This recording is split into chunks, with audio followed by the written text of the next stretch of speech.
오늘 아침 우리에게 주시는 하나님 말씀은 요한복음 21장 1절로 14절의 말씀입니다. 요한복음 21장 1절로 14절의 말씀을 봉독하겠습니다. 그 후에 예수께서 디베랴 호수에서 또 제자들에게 자기를 나타내셨으니 나타내신 일은 이러하니라. 시몬 베드로와 디두모라 하는 도마와 갈릴리 가나 사람 나다나엘과 세베대의 아들들과 또 다른 제자 둘이 함께 있더니 시몬 베드로가 나는 물고기 잡으러 가노라 하니 그들이 우리와 함께 가겠다 하고 나가서 배에 올랐으나 그날 밤에 아무것도 잡지 못하였더니 날이 새어갈 때에 예수께서 바닷가에 서셨으나 제자들이 예수이신 줄 알지 못하는지라. 예수께서 이르시되 얘들아 너희에게 고기가 있느냐 대답하되 없나이다. 이르시되 그물을 배 오른편에 던지라 그리하면 잡으리라 하시니 이에 던졌더니 물고기가 많아 그물을 들 수 없더라.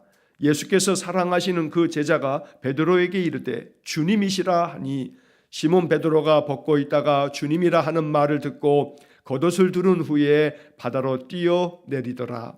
다른 제자들은 육지에서 거리가 불과 한 50칸쯤 되므로 작은 배를 타고 물고기 든 그물을 끌고 와서 육지에 올라 보니 숯불이 있는데 그 위에 생선이 놓였고 떡도 있더라. 예수께서 이르시되 지금 잡은 생선을 좀 가져오라 하시니 시몬 베드로가 올라가서 그물을 육지에 끌어올리니 가득히 찬 큰 물고기가 153마리라. 이같이 많으나 그물이 찢어지지 아니하였더라. 예수께서 이르시되 와서 조반을 먹으라 하시니 제자들이 주님이신 줄 아는 고로 당신이 누구냐 감히 묻는 자가 없더라. 예수께서 가셔서 떡을 가져다가 그들에게 주시고 생선도 그와 같이 하시니라. 이것은 예수께서 죽은 자 가운데서 살아나신 후에 세 번째로 제자들에게 나타나신 것이라. 아멘. 자, 오늘 요한복음의 마지막 장 요한복음 21장에서 1절로 14절까지의 말씀을 읽었습니다. 부활하신 예수님께서 제자들에게 또다시 찾아오시는 말씀입니다. 그런데 오늘 이 21장 1절로 14절의 이 말씀의 배경은 예수님께서 디베랴 호수에서 제자들을 만나시는 이야기로 기록되어져 있습니다. 자, 1절의 말씀에 보면 그 후에 예수께서 디베랴 호수에서 또 제자들에게 자기를 나타내셨으니, 자, 이 말씀에 보면 맨 첫 마디가 그 후에라고 되어 있습니다. 그 후라고 하는 것은 바로 우리가 어제 읽었던 20장의 이야기에서 예수님께서 안식 후 첫날 바로 부활하신 그날 저녁에 제자들에게 찾아오셨고 또 이렇게 제자들에게 찾아오셨을 때에는 디두모라 하는 도마가 없었기 때문에 도마는 예수님께서 부활하신 것을 믿지 않다가 한 8회쯤 지나서 도마도 같이 있는 자리에서 예수님 다시금 찾아오셨을 때 도마가 주님 앞에 신앙의 고백으로 나의 주님 나의 하나님이십니다 라고 하는 그런 믿음의 고백을 했던 이제 그러한 날들 이후에 이제 예수님께서 다시금 디베랴 호수에서 제자들을 만나셨다는 겁니다. 자, 우리가 이 1절을 읽으면서 디베랴 호수라고 하는 이 단어를 보게 됩니다. 자, 이 디베랴 호수라고 하는 것은 우리가 잘 아는 명칭으로 이야기하면 갈릴리 호수를 말하는 것입니다. 유대 사람들은 이 갈릴리 호수를 바다라고 이렇게 일컬을 정도로 유대인의 삶에서는 이 호수가 가장 큰 그들의 삶의 터전이 되었습니다. 그런데 이 갈릴리 호수를 성경에는 여러 이름으로 다르게 부르고 있는 것을 보게 됩니다. 여호수아 13장에 보게 되면 이 갈릴리 호수를 일컬어서 긴네렛이라고 이렇게 부르게 되고 또 누가복음 5장에 보게 되면 게네사렛이라고 하는 이름으로 이 갈릴리를 부르고 있습니다. 자, 이 요한복음 21장에서는 이 갈릴리 호수를 디베랴 호수라고 이렇게 부르기도 하는 것입니다. 원래 이 디베랴라고 하는 것은 로마의 황제의 이름입니다. AD 25년경쯤으로 해서 저 갈릴리 북쪽을 다스리고 있었던 분봉왕이 헤롯 안디바라고 하는 사람이 있습니다. 대헤롯의 아들들 중에 한 사람인데 이 헤롯 안디바가 바로 이 갈릴리 서쪽에다 도시를 하나 건설합니다. 자, 이 갈릴리 호수의 서쪽에 커다란 도시 하나를 건설하면서 그 도시의 이름을 그 당시 로마 황제의 이름을 따서 디베리아라고 이렇게 불렀던 겁니다. 자, 그래서 이 디베리아 호수는 갈릴리 사람들에게 있어서 또 로마 황제의 이름을 떠올리면서 그 당시에는 로마의 식민지 상태에 있었기 때문에 그들의 삶 속에서 사실은 이 디베리아 호수 이 곁에 사는 많은 이스라엘 사람들 또 갈릴리 사람들은 언제나 이 디베리아 호수에서 그 이름을 디베리아라고 부르는 것처럼 자신들의 인생의 삶에 늘 모든 것의 주인은 마치 로마 황제에 의해서 자신들의 삶이 결정되는 것 같은 그런 생각들을 그렇게 하면서 살아야만 했던 겁니다.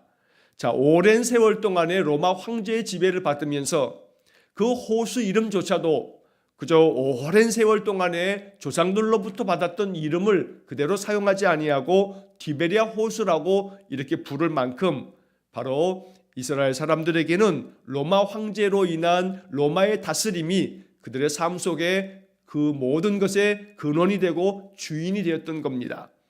자, 이 디베리아 호수에 예수님께서 찾아오십니다. 그래서 제자들을 다시 만나십니다.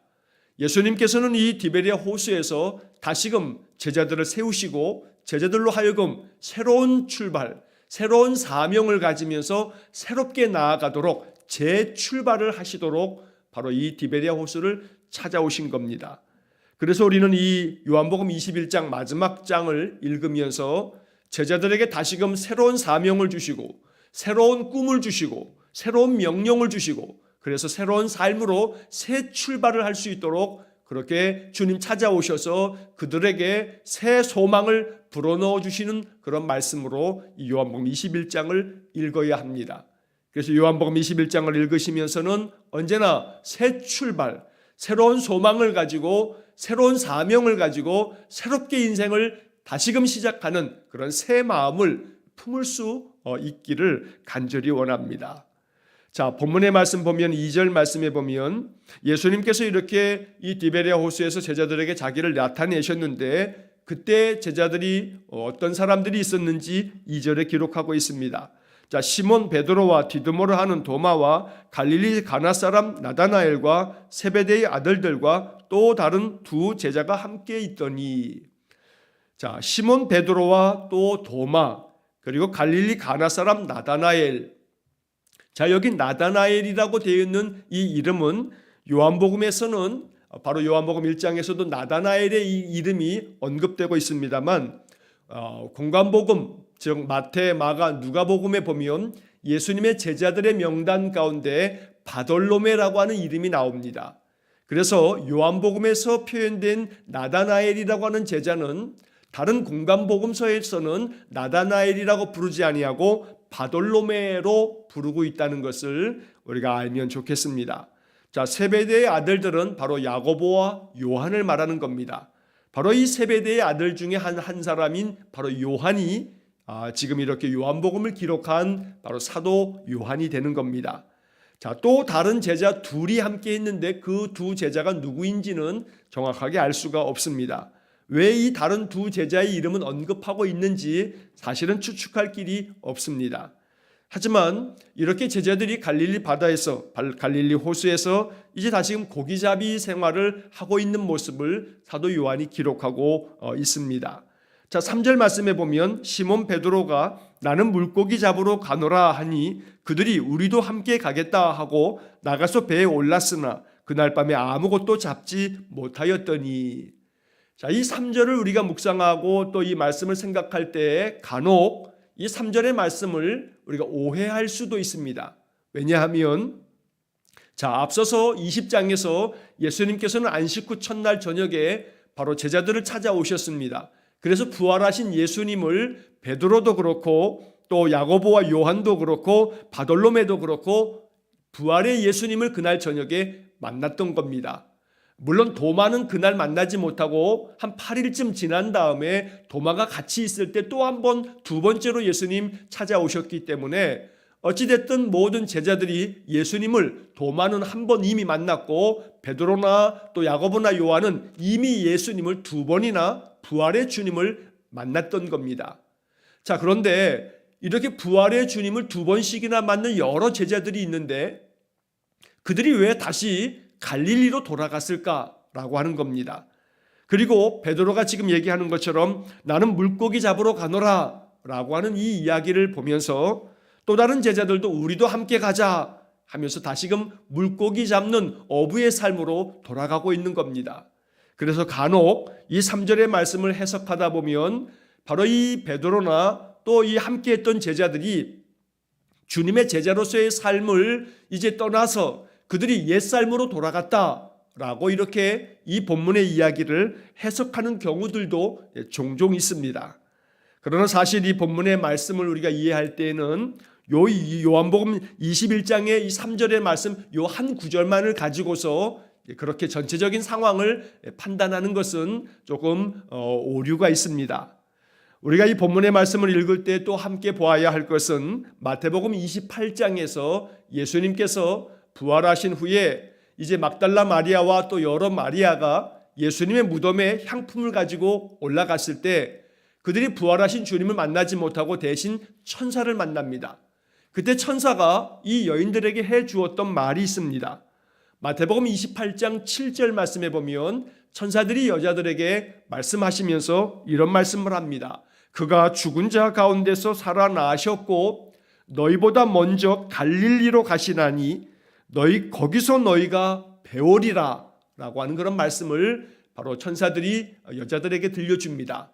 자, 이 마태복음 28장에 나오는 이 이야기를 토대로 해서 우리가 생각해 보자면, 자, 요한복음 20장에서 부활하신 예수님께서 그 부활하신 날 저녁에 도마나 또 이미 가룟 유다는 밖으로 나가 스스로 목숨을 끊었기 때문에 도마와 가룟 유다를 제외하고 10명의 제자들이 함께 모여서 문을 걸어 잠그고 있을 그때 예수님 첫 번째 나타나셨고, 또 한 8일쯤 지나서 도마가 같이 있었을 때에 11제자가 있는 그 자리에 주님께서 또 두 번째 나타나셨습니다. 자, 오늘이 21장의 1절에서 첫 단어가 그 후가 며칠이 지났는지는 정확하게 알 수 없습니다. 하지만 예수님께서 부활하시고 승천하실 때까지 한 40일 동안 머물러 계셨다고 사도행전 1장에서 우리가 읽게 되는데, 그래서 주님께서는 그 어느 날에 이제 제자들에게 찾아오셨는데 제자들이 마태복음 28장 7절의 말씀처럼 예수님께서 바로 갈릴리로 먼저 가 계시겠다 하는 말씀을 천사들을 통해서 여인들에게 들려줬기 때문에 제자들이 예루살렘에서 이 부활의 예수님을 두 번 만나고 난 다음에 예수님을 만나기 위해서 갈릴리로 내려갔다라고 이렇게 보는 것이 훨씬 더 정확한 상황에 대한 해석이 될 겁니다. 자, 그래서 마태복음 28장 7절의 말씀처럼 너희보다 먼저 갈릴리로 가시나니 거기서 너희가 배우리라 라고 하는 그런 말씀을 전해 듣고 제자들이 갈릴리로 내려간 것이다. 이렇게 이 본문의 말씀을 이해하는 것이 좋겠습니다. 자, 예수님께서 이렇게 갈릴리에서 제자들을 만나시는데 이제 베드로가 나는 물고기 잡으러 가노라. 우리도 함께 가자라고 해서 제자들이 이제 물고기 잡으러 이제 갔습니다. 하지만 그들이 또 이 바닷가 갈릴리에서 그 물고기를 잡는 그날에 물고기를 하나도 잡지 못했던 겁니다. 자, 그렇게 날이 새어갈 때에 새벽녘에 4절에 보면 예수님께서 바로 이 갈릴리 바닷가에 서셔서 제자들에게 나타나십니다. 자, 하지만 제자들이 예수이신 줄을 알지 못했다라고 하는 것을 우리가 4절에서 보게 됩니다. 자, 그저께 제가 주일 설교에서도 보았으나 알지 못한다라고 하는 그런 말씀들로 주일 설교를 함께 나누었습니다. 요한복음 20장과 21장에서 사도 요한은 계속해서 제자들이 예수님을 보았으나 알지 못하였다라고 하는 이 이야기를 여러 번 반복하고 있는 것을 봅니다. 오늘 이 4절 말씀에서도 마찬가지입니다. 날이 새어갈 때 예수께서 바닷가에 서셨으나 제자들이 예수이신 줄 알지 못하는지라. 이 말씀들을 통해서 사도 요한이 우리에게 전하는 것은 보았지만 알지 못한 그 제자들의 모습이야말로 우리 인생들의 모습인 것을 이야기하는 것입니다. 언제나 주님은 우리 곁에 찾아오시고 또 늘 우리가 볼 수 있도록 서 계시지만 우리가 예수님 우리 곁에 계신 것을 알지 못하면서 살아갈 때가 너무 많다는 겁니다. 그러므로 이런 말씀을 통해서 이것은 연약한 우리 인생들만이 아니고 예수님의 제자들도 그러했다라고 하는 것을 밝혀줌으로써 이 말씀을 읽고 있는 신자들에게 소망을 갖게 합니다. 우리만 그런 것이 아닙니다. 예수님을 잘 깨닫지 못하고 느끼지 못하고 예수님 늘 내 곁에 있어도 알아차리지 못하는 이 영적인 무지함은 우리만 그런 것이 아닙니다. 예수님의 제자들도 그러했다고 이렇게 밝히고 있는 겁니다. 예수님의 제자들도 예수님을 알아보지 못할 만큼 우리 인생들의 영적 상태가 이렇게 무지하다고 밝히고 있는 겁니다. 그러므로 항상 겸손한 마음으로 주님 보기 원합니다. 주님 느끼기 원합니다. 주님 임재하여 계심을 늘 마음 가운데 느끼며 살아가고 깨달으며 살아가기 원합니다. 이렇게 기도하며 주님께 가까이 나아가는 것이야말로 하나님 앞에 참 복된 삶을 사는 길임을 잊지 말아야겠습니다. 자, 예수님께서 제자들에게 말씀하십니다. 얘들아, 너희에게 고기가 있느냐? 제자들은 하나도 없다고 이야기합니다. 이때 예수님께서 6절 말씀에 보면 그물을 배 오른편에 던져라. 그리하면 잡으리라 라고 말씀합니다. 자, 중요한 것은 예수님이 이렇게 말씀하시고 난 다음에 6절의 말씀에 보면 그물을 배 오른편에 던지라 그리하면 잡으리라 하시니 이에 던졌더니 물고기가 많아 그물을 둘 수 없더라. 자, 여기 6절에서 그 중간에 이에 던졌더니 이 구절의 말씀이 우리의 마음에 깊은 묵상이 되어야 합니다. 예수님 말씀하시자 제자들이 그 말씀에 대해서 이에 던졌더니 그대로 즉시 순종하는 겁니다. 언제나 성경은 순종을 통해서 하나님의 복이 우리 가운데 찾아옴을 말씀해 주고 있습니다. 늘 말씀대로 순종하며 살아갈 때 그것이 우리에게 복이 된다는 겁니다. 하나님께서 우리에게 말씀하시는 것은 복 주기시기 위함이고 그 말씀의 순종함을 통해서 그것이 내 삶 속에 찾아온다는 것을 잊지 말아야 합니다. 오늘도 주님께서 말씀하신 그대로 우리 인생을 살아감으로 말미암아 우리의 삶 속에도 하나님의 은총의 표적이 더 풍성하게 경험되어지기를 간절히 축원합니다. 자, 주님 말씀대로 했을 때에 밤새도록 잡지 못했던 그 고기를 가득 잡습니다. 이 이야기는 누가복음 5장의 이야기를 우리가 생각하게 합니다. 예수님께서 갈릴리에 처음 찾아오셔서 제자들을 부르실 때에 제자들이 누가복음 5장에 보면 밤이 새도록 고기를 잡지 못했습니다. 그때 예수님께서 제자들에게 깊은 데 가서 그물을 내려서 고기를 잡으라 라고 말씀합니다. 누가복음 5장 4절에 기록된 말씀입니다. 자, 예수님께서 깊은 데 가서 고기를 잡으라고 그물을 던져서 고기를 잡으라고 말씀하셨을 때에 누가복음 5장 5절에 보면 베드로가 주님께 이렇게 대답합니다. 선생님, 우리들이 밤이 새도록 수고하였으되 잡은 것이 없지만은 말씀에 의지하여 내가 그물을 내리리이다. 이렇게 베드로가 주님 말씀에 응답합니다. 밤새도록 고기 잡았지만 아무것도 잡지 못하여 우리가 밤새 그냥 수고만 했지만 헛수고만 했지만 그러나 주님 말씀하시니 말씀에 의지하여 내가 그물을 내리겠습니다. 그런데 놀라운 역사가 일어납니다.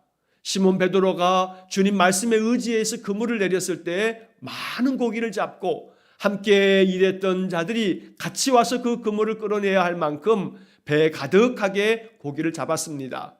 그때 베드로는 예수님께 자기를 떠나달라고, 자기는 죄인이라고 고백하면서 예수님의 부름을 받게 됩니다.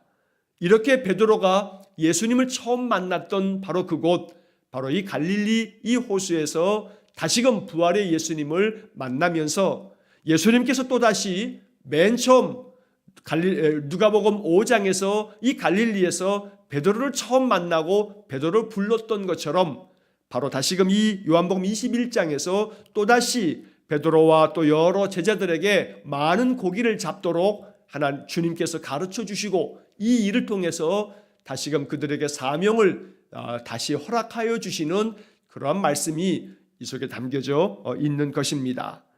자, 7절의 말씀에 보면 예수님께서 사랑하시는 그 제자가 베드로에게 주님이시다 이렇게 표현합니다. 자, 그 예수님 사랑하시는 그 제자라고 하는 것은 바로 사도 요한 자신을 말하는 것이라고 여러 차례 말씀을 드렸습니다. 자, 이 이야기를 듣고 베드로도 이제 또 여러 제자들도 주님이라고 하는 말씀을 듣고 황급하게 이제 바다에서 뛰어내려 주님께로 나아옵니다.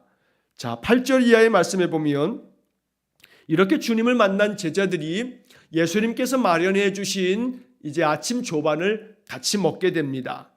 자, 8절의 말씀에 다른 제자들은 육지에서 거리가 불과 한 50칸쯤 되므로, 자, 여기에 우리 개역개정 성경에는 50칸이라고 이렇게 표현되어 있습니다만 이 50칸은 한 200규빗 정도가 되는 그런 거리라고 합니다. 그래서 오늘날 우리의 미터로 환산하면 약 90m에서 한 100m 정도 되는 그런 거리를 50칸이라고 이렇게 번역을 해 놓은 겁니다.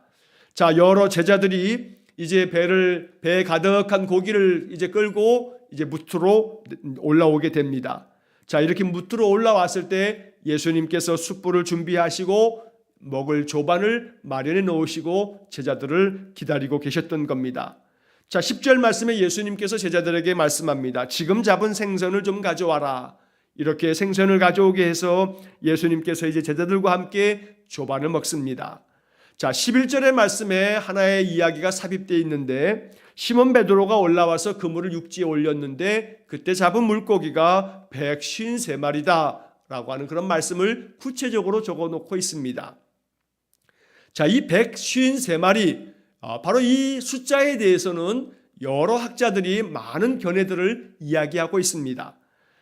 대체적으로 그 모든 이야기의 공통점으로 우리가 알아야 할 것은 이 153마리라고 하는 것은 바로 하나님께서 이 땅에서 구원 얻을 자로 하나님 부르시는 거룩한 성도들의 가득 찬 그 모습을 상징적으로 표현하는 것이다 라고 이렇게 이야기들을 합니다.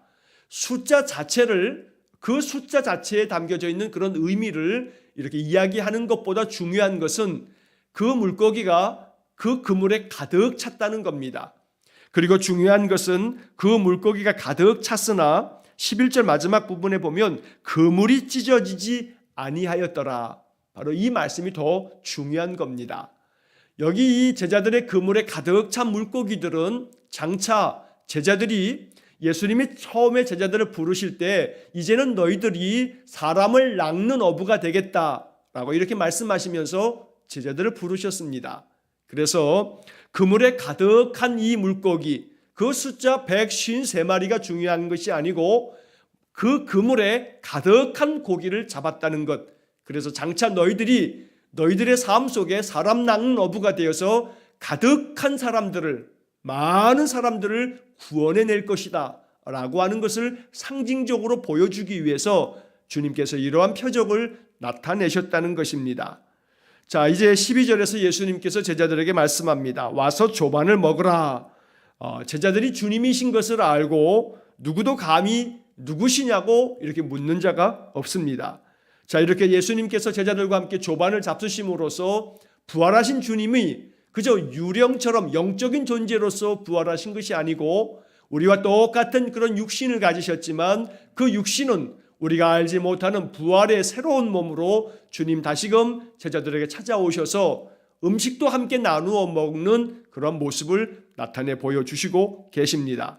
13절에서 예수님께서 떡을 가져다가 그들에게 주시고 또 생선도 나누어 주시면서 함께 식사를 나누게 됩니다. 자, 14절에서 이것은 예수께서 죽은 자 가운데서 살아나신 후에 세 번째로 제자들에게 나타나신 것이라 이렇게 말씀하고 있습니다. 자, 여기 14절 말씀에서 부활하신 예수님께서 이제 이렇게 갈릴리에서 제자들을 세 번째 만나셨다라고 하는 이 말씀이 의미가 있습니다. 여기 세 번째 만났다라고 하는 이 말씀에 이어서 내일 우리가 보게 될 말씀에서 이제 조반을 잡수시면서 주님께서 베드로에게 묻습니다. 세 번이나 묻습니다. 네가 나를 사랑하느냐라고 하는 세 번의 질문을 베드로에게 던지는 겁니다. 이것은 내일 이제 우리가 읽을 본문에서 우리가 묵상하게 될 것입니다. 자, 예수님께서 부활하셔서 제자들을 이렇게 세 번째로 찾아오셨다라고 하는 이 요한복음 21장의 이 기록을 통해서 사도 요한은 바로 세 번째 찾아오신 이 예수님께서 다시금 제자들을 새로운 사명으로 또 이끄시고 계신다는 것을 의도적으로 표현하기 위해서 세 번의 숫자를 언급하고 있는 것입니다. 베드로가 세 번 주님을 모른다고 부인했습니다. 예수님은 베드로에게 네가 오늘 닭이 울기 전에 나를 세 번 부인하리라 라고 이렇게 이미 예고하시듯 말씀하셨습니다. 그리고 말씀하신 그대로 베드로가 예수님을 세 번 모른다고 부인했습니다. 그리고 부활하신 예수님은 베드로에게 지금 세 번째 나타나신 것입니다. 그리고 그 베드로에게 네가 나를 사랑하느냐고 세 번이나 이제 물으십니다. 이것을 통해서 예수님은 비록 네가 세 번이나 무너졌지만 내가 다시금 너를 세 번이나 만나면서 세 번이나 너에게 나를 사랑하느냐고 물으면서 너에게 다시금 사명을 주고 다시금 너에게 영적 권한을 부여하며 너로 하여금 제자의 사명 또 하나님께로부터 받은 사도의 사명을 감당케 한다고 주님께서 베드로를 세워주시는 것입니다. 그러니 이전에 세 번 무너져 내리며 모른다고 부인했던 그 모든 이전의 삶을 이제는 다 내던져버리고 예수 그리스도를 세 번 만났고 세 번 사명을 받았으니 이제는 든든하게 서서 성령 안에서 신실한 사도가 되라고 주님 말씀하고 계시는 것입니다. 오늘 이 요한복음 21장의 말씀을 통해서 제자들에게 새로운 사명을 부여하시는 그 주님의 이 말씀들을 통해서 이것이 오늘 우리에게 찾아오시는 주님이 될 수 있기를 간절히 소망하며 또 기도합니다. 부활의 주님께서 찾아오셔서 다시금 우리의 삶에 그물이 가득하도록 우리에게 생명을 부어주시고 우리에게 은혜를 부어주시고 그뿐만 아니라 우리에게 다시금 사도로서의 삶을 살아갈 수 있도록 용기를 부어주시고 또 신실한 그리스도의 제자로서 하나님의 거룩한 자녀답게 살아갈 수 있도록 우리 안에 성령을 부어주시기를 간절히 기도합니다. 오늘 이 요한복음 21장에서 갈릴리로 찾아오신 예수님 또한 그래서 그들에게 다시금 소망을 갖고 신실한 그리스도의 사도로서의 삶을 다시 시작할 수 있도록 용기를 북돋아 주시는 예수님, 바로 그 예수님께서 우리의 삶 속에 찾아오셔서 우리를 이렇게 다시금 세워주시는 그런 복이 있기를 간절히 소망합니다. 오늘 이 말씀을 하루 동안 묵상하시면서 주님 오늘도 내게 찾아오셔서 내 심령을 일으켜 주시고 나에게 다시금 성령을 충만하게 하셔서 나로 하여금 사도의 삶을 살아갈 수 있도록 나를 일으켜 세워주십시오. 내게 오셔서 나로 하여금 풍성한 그물이 가득할 만큼의 주님의 은혜를 부어주십시오. 오늘 이렇게 기도하면서 오늘 하루 동안 주님을 따르는 신실한 제자의 삶이 될 수 있기를 주의 이름으로 간절히 축원합니다. 기도하겠습니다. 사랑과 자비가 풍성하신 하나님 감사합니다. 부활하신 주님께서 갈릴리에서 제자들을 다시 만나시고 그들에게 새 사명을 부어주시며 사도로서의 삶을 다시금 살아갈 수 있도록 용기를 북돋아 주고 새 생명의 은혜를 부어주심처럼 오늘도 우리에게 찾아오셔서 부활하신 주님의 능력을 부어주시고 연약하기 그지없는 우리들 쓰러지고 넘어지고 낙담하며 살기가 늘 반복되고 일상적인 우리의 연약함을 긍휼히 여기사 우리에게 성령 충만함을 주시고 그물에 가득한 고기를 잡듯 우리의 삶에도 주님 심령 가득하게 성령을 충만하게 부어주시고 우리의 사명을 감당할 때에 하나님의 놀라운 역사가 그물에 가득한 고기처럼 하나님의 놀라운 표적이 가득 나타나므로 하나님의 나라가 세워져 가는 귀한 복을 내려 주옵소서. 오늘도 한날의 삶을 주님께 의탁합니다. 주님의 은혜가 우리 심령 속에 충만함으로 감사가 가득한 삶, 찬양으로 말미암는 기쁨이 충만한 삶이 되도록 복을 내려 주옵소서. 한날의 모든 삶을 주님께만 의탁하오며 예수님 거룩하신 이름으로 기도하옵나이다. 아멘. 우리 구주 예수 그리스도의 은혜와 하나님 아버지의 극진하신 사랑과 성령의 교통하심이 부활하신 주님이 베푸시는 놀라운 표적으로 말미암아 은혜 충만한 삶, 감사와 기쁨이 넘치는 삶, 그래서 형통과 평안을 경험하는 삶을 더욱 풍성하게 살아가기를 소원하며 기도하는 머리 숙인 귀한 성도들 위해와 저들 가정과 온 가족들 위해 우리 성도들의 모든 인생의 삶 속에 영원토록 함께 하시길 축원하옵나이다. 아멘.